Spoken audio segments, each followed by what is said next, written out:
Tak mau lagi tangisi Stefan William. Celine Evangelista bocorkan penyebab bercerai. Pengen move on. Artis Celine Evangelista tak mau lagi menangisi perceraiannya dengan aktor Stefan William. Melalui kanal YouTube Intense Investigasi pada Jumat, tanggal 22 Oktober tahun 2021, Celine Evangelista mengungkapkan hal tersebut.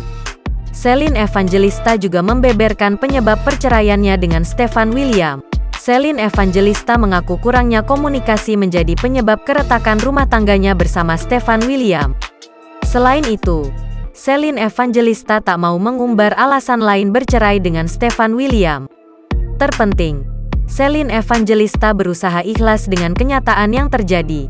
Bukan hanya itu saja, Celine Evangelista juga ingin melupakan Stefan William.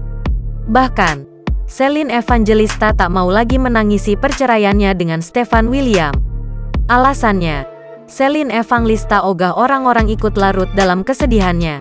Celine Evangelista menjadikan perceraiannya sebagai pembelajaran untuk lebih baik ke depannya.